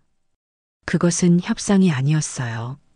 일방적인 통보이자 그들이 선택할 수 있는 유일한 살 길이었습니다. 바닥에 주저앉아 있던 며느리가 고개를 들어 애원하는 눈빛으로 아들을 바라봤지만 아들의 눈은 이미 얼음처럼 차갑게 식어 있었습니다. 아들은 자기 아내에게는 더 이상 눈길도 주지 않고 저를 향해 몸을 돌렸습니다. 그 눈빛은 마치 이제 엄마가 마무리해 주세요라고 말하는 것 같았어요. 저는 조용히 고개를 끄덕여 주었습니다. 내 아들은 이 길고 긴 고통의 터널을 지나 마침내 한 집안의 가장으로 한 남자로 바로 서고 있었습니다. 저는 소파에서 일어나 망연자실하게 서 있는 안사돈 내외와 며느리에게로 다가갔습니다. 그리고 한 가지 조건이 더 있습니다. 제 목소리에 모두의 시선이 집중되었습니다. 돈으로 모든 것을 해결할 수 있다고 생각하면 큰 오산입니다. 당신 딸 서미연은 돈보다 더 중요한 것을 더럽혔습니다. 선량한 마음, 남을 돕고자 하는 따뜻한 마음을 자신의 탐욕을 채우기 위한 방패로 삼았어요. 그 죄는 돈으로 씻을 수 있는 것이 아닙니다. 몸으로, 시간으로 갚아야만 합니다. 저는 며느리를 똑바로 쳐다보며 말했습니다. 다음 달부터 1년 동안 너는 내가 지정하는 곳에서 일을 해야 한다. 물론 단 한 푼의 월급도 받지 않고 하는 무급봉사다. 내가 상상하는 그런 고상하고 편안한 곳이 아닐 거다. 내가 평생 한 번도 가본 적 없는 곳에서 내가 사람 취급도 하지 않았을 사람들을 위해 땀을 흘리게 될 게다. 그곳에서 너는 돈이 아닌 마음으로 누군가를 돕는다는 것이 무엇인지, 땀 흘려 일하는 것이 얼마나 신성한 것인지를 뼈저리게 배우게 될 거다. 이것은 협상의 여지가 없습니다. 내 아들의 아내로, 내 손주 민준이의 어미로 남고 싶다면 반드시 지켜야 할 조건입니다. 만약 이행하지 않는다면 나는 내일 아침 당장 이 모든 증거를 들고 경찰서로 갈 겁니다. 선택은 당신들 몫입니다. 제 선언을 끝으로 길고 길었던 재판은 막을 내렸습니다. 거실에는 이제 그 어떤 소리도 들리지 않았어요. 패배자들의 무겁고 축축한 침묵만이 앞으로 그들이 짊어지고 가야 할 죗값의 무게를 말해주고 있을 뿐이었습니다. 그날 이후 모든 것은 제가 내린 서늘한 선언의 궤도를 따라 한치의 오차도 없이 굴러가기 시작했습니다. 벼랑 끝에 몰린 심정으로 안사돈 내외는 딸의 인생이 사회적으로 완벽하게 나락으로 떨어지는 것을 막기 위해 그야말로 필사적으로 움직이기 시작했어요. 저는 그 아비규환의 과정을 직접 들여다보는 대신 제 아들 기태를 통해 건조한 보고를 받는 것으로 만족했습니다. 그것만으로도 충분한 형벌이라고 생각했으니까요. 다음 날 아침부터 보고는 시작되었습니다. 시장 좌판을 펼치고 손님을 맞을 준비를 하고 있는데 아들에게서 전화가 걸려왔어요. 엄마, 방금 장모님한테서 전화 왔었어. 그 목소리는 밤새 잠을 설친 듯 쉬어 있었지만 이상할 정도로 차분했습니다. 그래, 뭐라더냐? 아버님 차 오늘 오전에 중고차 매매상에 넘기셨대. 생각보다 값을 제대로 못 받아서 속상해 하시는 것 같더라고. 그리고 당신이 가지고 있던 폐물이며 가방 같은 것도 지금 여기저기 내놓고 알아보시는 중인가 봐. 그러라고 해라. 자기들이 뿌린 씨, 자기들이 거두는 것 뿐이니. 저는 무심하게 대답하며 물을 다듬었습니다. 제 일상은 어제와 다름없이 흘러가고 있었지만 지구 반대편 어딘가에서는 한 가족의 세계가 무너져 내리고 있었죠. 그 과정이 순탄하지만은 않았을 겁니다. 분명 그들 부부 사이에서도 다 너 때문이야. 당신이 애를 어떻게 키웠기에 하는 수많은 다툼과 원망이 오고 갔을 테고 며느리는 그 모든 대화의 중심에서 자신의 존재가 부모에게 평생 씻을 수 없는 멍해가 되었다는 것을 통감하고 있었을 겁니다. 그 후로도 며칠에 한 번씩 안사돈은 아들에게 전화를 걸어왔습니다. 그 목소리는 날이 갈수록 기력을 잃어갔다고 해요. 처음에는 어떻게든 딸의 죄를 덮으려는 조급함이 묻어났다면 이제는 그저 빚을 갚아야 한다는 기계적인 의무감과 깊은 피로감만이 느껴진다고 했습니다. 아들은 그 전화를 받을 때마다 아무 말 없이 듣기만 했다고 해요. 안사돈 역시 아들에게 그 어떤 변명이나 하소연도 하지 못했고요. 그 침묵의 통화가 그들 사이에 남은 유일한 소통 방식이었습니다. 일주일이 지나자 아들의 통장으로 첫 번째 돈이 입금되었습니다. 5천만 원. 그리고 며칠 뒤에 3천만 원. 그들이 아끼던 자산들이 하나씩 현금으로 바뀌어 아들의 통장 잔고를 채워나갔어요. 약속한 한 달이라는 시간이 거의 다 되어갈 무렵 마침내 며느리가 빼돌렸던 원금 전액이 모두 채워졌습니다. 돈 문제가 해결되는 동안 며느리는 집안에서 완벽한 유령이 되어갔습니다. 아들은 아내와 한마디도 섞지 않았고 같은 공간에 있는 것조차 힘겨워하며 매일 밤늦게 귀가하거나 찜질방에서 잠을 자고 들어왔어요. 며느리는 하루 종일 방 안에 틀어박혀 나오지 않았고 어쩌다 마주치기라도 하면 죄인처럼 고개를 숙인 채 제 눈을 피하기 바빴습니다. 그 거만하고 당당하던 모습은 온데간데 없이 사라지고 영혼이 빠져나간 껍데기만 남은 사람처럼 보였죠. 저는 그들의 관계에 일절 관여하지 않았습니다. 망가진 신뢰를 회복하는 것은 온전히 그들 두 사람의 몫이었으니까요. 대신 저는 이 기회에 아들을 뿌리부터 다시 세우는 일에 집중했습니다. 저는 주말마다 아들을 제 집으로 불렀어요. 그리고 아들 가게에 지난 3년간의 모든 장부와 통장 내역, 신용카드 사용 내역서를 가지고 오게 했습니다. 기태야 앉아봐라. 제 집의 낡은 부엌 식탁은 아들을 위한 혹독한 금융 치료실이 되었습니다. 너는 내 사업체의 사장이다. 사장이라는 사람은 돈이 어디서 들어와서 어디로 나가는지를 송금 보듯이 꿰고 있어야 하는 법이야. 저는 평생 시장에서 몸으로 배운 저만의 장부 정리 방식과 돈 관리 노하우를 아들에게 하나씩 가르치기 시작했습니다. 처음에는 복잡한 숫자에 머리를 싸매던 아들도 제가 차근차근 설명해주자 조금씩 이해하기 시작했어요. 우리는 함께 가게의 불필요한 지출을 찾아내고 효율적인 예산안을 짰습니다. 그 과정에서 아들은 자신이 얼마나 무책임한 가장이자 대표였는지를 깨닫고 몇 번이고 제게 사죄했습니다. 엄마, 죄송해요. 저는 제가 열심히 일만 하면 다 되는 줄 알았어요. 이렇게 중요한 걸 미연이한테만 맡겨두고 나 몰라라 했으니 제가 바보였어요. 이제라도 알았으면 됐다. 지금부터라도 정신 똑바로 차리고 내 돈, 내 가정을 내 손으로 직접 지켜나가면 되는 게야. 저는 아들의 이름으로 된 새로운 통장을 만들고 모든 거래 내역이 제 휴대폰으로도 전송되도록 설정했습니다. 며느리에게는 매주 정해진 최소한의 생활비만이 입금되는 체크카드를 만들어 주었어요. 그 카드로 결제되는 모든 내용 역시 아들과 제게 실시간으로 보고되도록 했고요. 이제 더 이상 며느리가 단돈 100원이라도 함부로 쓸 수 있는 구멍은 없었습니다. 가정의 경제권이라는 가장 중요한 권력이 완벽하게 제자리로 돌아온 것이었습니다. 그리고 마침내 며느리의 1년간의 봉사가 시작되는 날이 밝았습니다.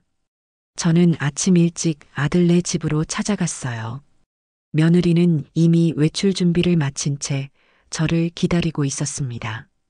값비싼 원피스 대신 색바랜 티셔츠에 헐렁한 트레이닝 바지를 입고 있었지만 여전히 그 모습이 어색해 보였어요. 가자. 제 말에 며느리는 아무 말 없이 저를 따라 나섰습니다. 우리는 버스를 타고 한참을 달려 도시의 후미지고 낡은 동네에 도착했습니다. 제가 며느리를 데려간 곳은 화려한 자선단체 사무실이 아니었어요.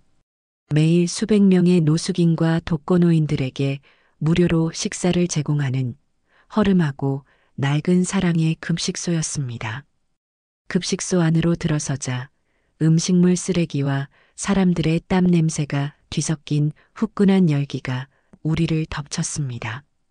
주방 안에서는 수십 명의 자원봉사자 아주머니들이 거대한 솥을 젓고 산더미처럼 쌓인 채소를 다듬으며 쉴 새 없이 움직이고 있었어요.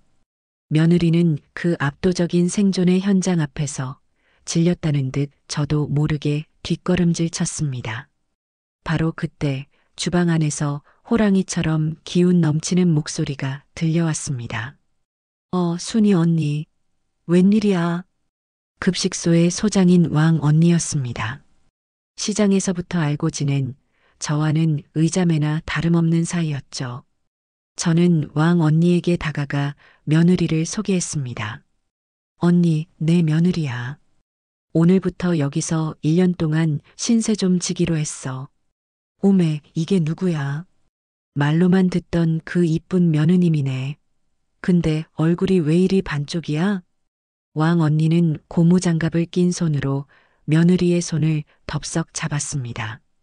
곱게 관리받던 며느리의 손과 평생 노동으로 다져진 왕 언니의 손이 극명한 대조를 이루었어요. 며느리는 질겁하며 손을 빼려고 했지만 왕 언니의 악력은 장사라도 되는 양 엄청났어요. 그런데 언니, 이렇게 귀한 분이 여긴 어쩐 일로? 몸으로 배워야 할 게 좀 있는 애라. 내가 언니한테 특별히 부탁하는 거야. 앞으로 1년 동안 이 급식소에서 가장 힘들고 굳은 일만 골라서 시켜줘. 절대로 봐주지 말고 아주 호되게 다뤄줘. 그래야 애가 사람 구실을 할 것 같아서 그래. 제 말에 왕 언니는 눈을 빛내며 제 의도를 파악했다는 듯 고개를 끄덕였습니다. 오케이, 접수했어. 걱정 마, 순이 언니. 내 별명이 괜히 군기반장이겠어? 내가 아주 뼛속까지 다시 태어나게 만들어줄 테니. 자, 새댁. 이리 와서 앞치마부터 둘러. 저기 산더미처럼 쌓인 양파랑 감자 보이지? 오늘 점심 나가기 전까지 저거 다 못 가면 국물도 없을 줄 알아. 왕 언니는 며느리의 등을 퍽 하고 치며 주방 안으로 끌고 들어갔습니다. 며느리는 거의 울 것 같은 얼굴로 저를 돌아봤지만 저는 그 눈길을 외면하고 조용히 급식소를 빠져나왔습니다.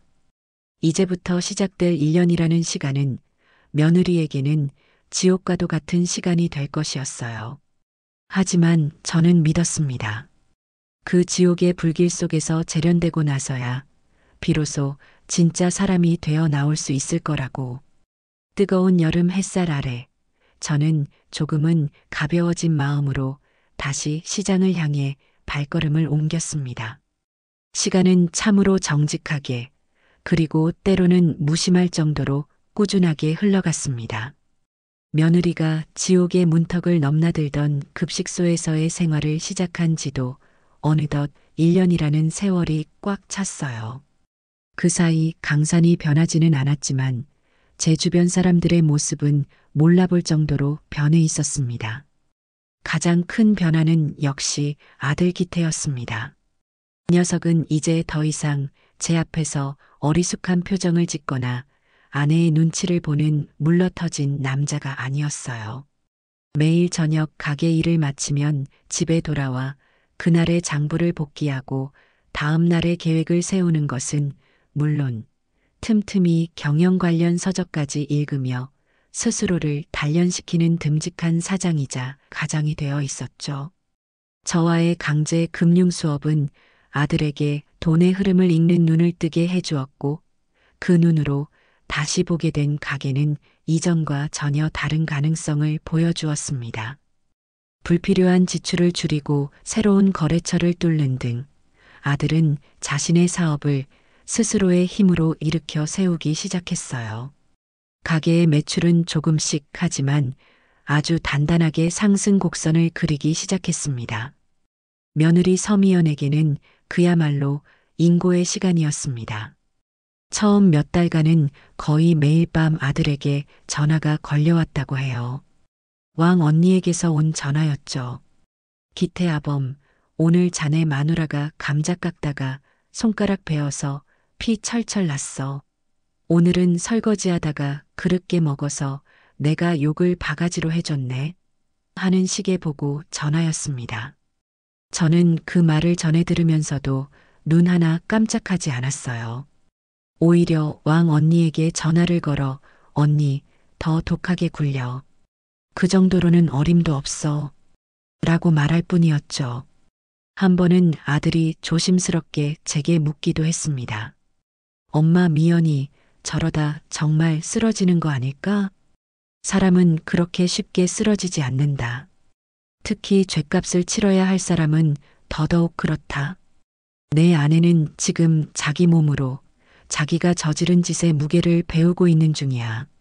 내가 거기서 약한 소리 하면 모든 게 허사가 되는 거다. 제 단호한 말에 아들은 더 이상 아무 말도 하지 못했습니다. 그렇게 지옥 같은 몇 달이 지나고 계절이 두어 번 바뀌었을 무렵부터 며느리에게도 변화가 찾아오기 시작했습니다. 가끔 제가 손주 민준이를 보러 아들네 집에 들를 때면 예전처럼 화려한 옷차림에 날카로운 눈빛을 하고 있던 며느리는 없었습니다. 그 자리에는 화장기 없는 얼굴에 머리를 질끈 묶고 여기저기 굳은 살이 박이고 상처 자국이 남은 손을 가진 한 명의 낯선 여자가 있을 뿐이었죠. 가장 큰 변화는 며느리의 눈빛과 태도였습니다.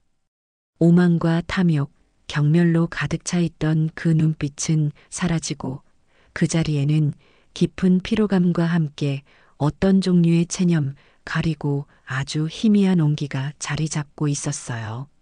말을 할 때도 더 이상 저나 아들을 가르치려 들거나 무시하는 투가 아니었습니다. 어머니, 식사는 하셨어요? 기태 씨, 내일 아침에 드실 국 끓여놨어요. 처럼 조용하고 차분한 목소리로 자신에게 주어진 역할에 대한 말만 할 뿐이었죠. 한 번은 제가 집에 들렀을 때 며느리가 제 앞에 무릎을 꿇고 앉은 적이 있었습니다. 어머니, 제가 정말 잘못했습니다. 이제야 제가 얼마나 큰 죄를 지었는지 알겠습니다. 용서해달라는 말은 하지 않겠습니다. 하지만 정말 죄송합니다. 며느리는 소리내어 울지 않았습니다. 그저 마른 눈물만 뚝뚝 흘리며 제게 처음으로 진심 어린 사죄를 했어요. 저는 아무 말 없이 그 모습을 지켜보았습니다. 그것이 진심 어린 반성이든 아니면 혹독한 현실에 대한 적응이든 중요한 것은 그녀가 변하고 있다는 사실 그 자체였으니까요. 마침내 며느리의 1년간의 봉사가 끝나는 날이 다가왔습니다. 그날 저녁 아들은 오랜만에 제법 밝은 얼굴로 저를 찾아왔습니다.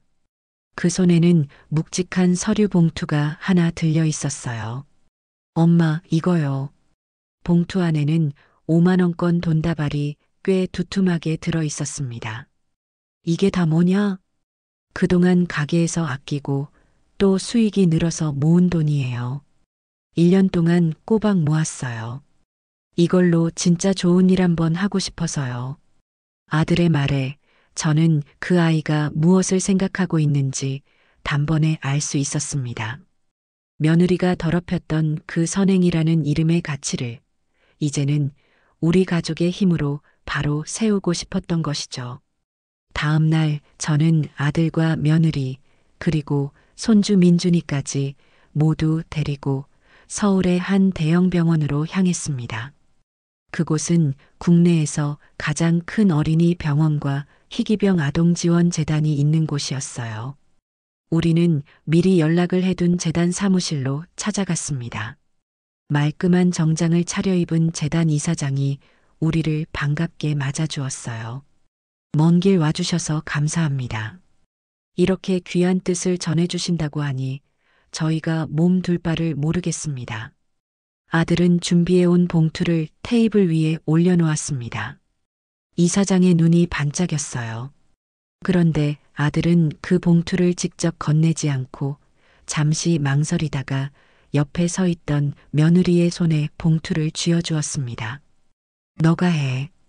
아들의 나직한 말에 며느리가 화들짝 놀라며 아들을 쳐다봤습니다. 네, 제가요? 그래. 시작이 어찌됐든 이제는 제대로 마무리해야지. 아들의 눈빛은 흔들림이 없었습니다. 그 눈빛에는 용서가 아닌 매듭을 지으려는 의지가 담겨 있었어요. 며느리는 잠시 동안 입술을 깨물며 망설이는 듯 하더니 이내 결심한 듯 떨리는 손으로 돈 봉투를 이사장에게 건넸습니다. 이 돈 부디 아픈 아이들을 위해서 소중하게 써주세요. 며느리의 목소리는 거의 들리지 않을 정도로 작게 떨리고 있었어요. 이사장은 환한 미소와 함께 봉투를 받아들고는 미리 준비해둔 기부 증서를 며느리에게 건네주었습니다. 기부자 서미연이라는 이름이 선명하게 박힌 증서를 받아든 순간 며느리의 눈에서 뜨거운 눈물 한 방울이 툭 하고 떨어졌습니다. 그 눈물은 예전처럼 연기를 위한 거짓 눈물이 아니었어요. 길고 긴 죗값을 치르고 마침내 아주 작은 속죄의 기회를 얻게 된 한 인간의 진심 어린 눈물이었습니다. 저는 그 모습을 말없이 지켜보았습니다. 그날 이후 우리 가족에게는 조용한 평화가 찾아왔습니다.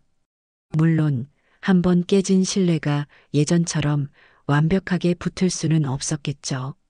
하지만 며느리는 더 이상 저희에게 스트레스를 주는 존재가 아니었어요. 그저 묵묵히 자신의 자리에서 아내로서 그리고 어머니로서의 역할을 해내려고 노력하는 가족의 일원이 되어 있었습니다. 1년간의 의무적인 봉사는 끝났지만 그녀는 주말이면 민준이의 손을 잡고 급식소에 찾아가 설거지 봉사를 하고 오는 것이 새로운 일상이 되었죠.